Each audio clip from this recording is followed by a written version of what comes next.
Hey everybody, Tracy Tofty with Keller Williams.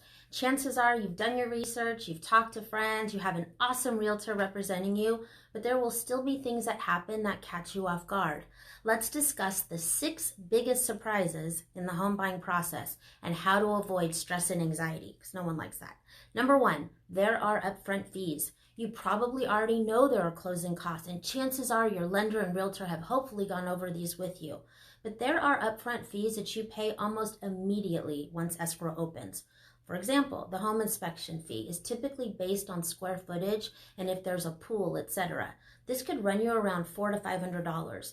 The other fee is the appraisal fee, like if you have a loan, and this fee is typically a few $100s as well. It's important to know if you decide during your home inspection period, which is typically 17 days, that you no longer want the house, these fees that you already paid for, that you already shelled out, are non-refundable. Number 2, there will be some unknowns about the property. What you see when walking around the home looks great to the naked eye, but there will be items that you simply can't see. Even when the sellers disclose some repairs in the past or defects with the property, there is a good chance the home inspector will find more. That's their job. Trust me, they always find something. Hire trusted professionals that can explain these items found and what's a necessity to ask to be repaired and what items in need of repair right away or can be a DIY project once you move into the property. Every house is not one size fits all. Every house is different. And unless you are buying a brand spanking new construction, there will be things found by your inspector that you were just simply not expecting. Number 3, you won't get a brand new house after the home inspection. The home inspection is probably the most stressful part of the transaction. You have the option to ask for items the home inspector found to be repaired or even a seller's credit, but chances are the 70 plus items on the inspector's list that he or she found, the seller's not going to fix all of them. It's best to be purposeful and strategic when asking for certain items. For example, asking for a big ticket item that needs repairs might be more beneficial than asking for 10 different $20 repairs, right? As the buyer, you need to come to the understanding there is a really good chance all your repair requests are simply not going to be met. There might be items that you will need to fix on your own or if the seller's just not willing to fix them for you.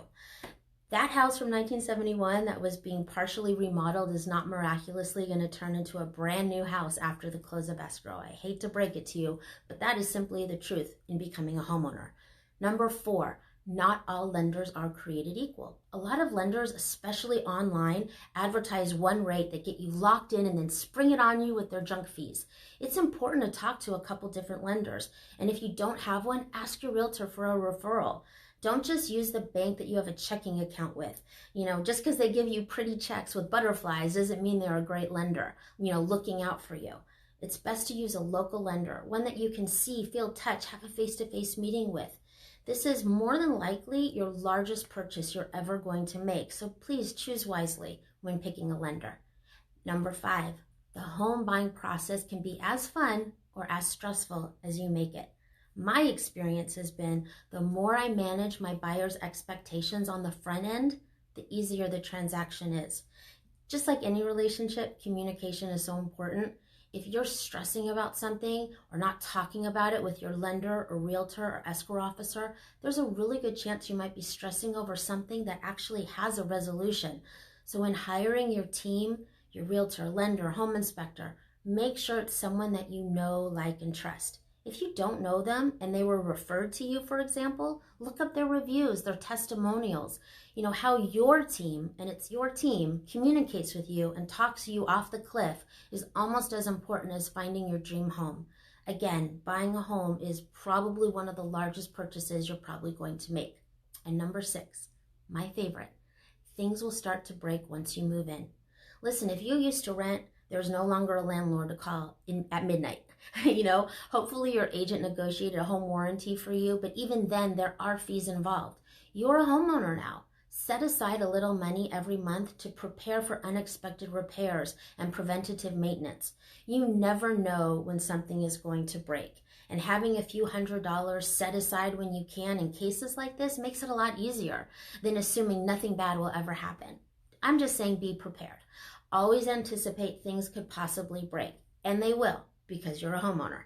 That's it for today. If you have any questions, give me a call. Thanks, guys.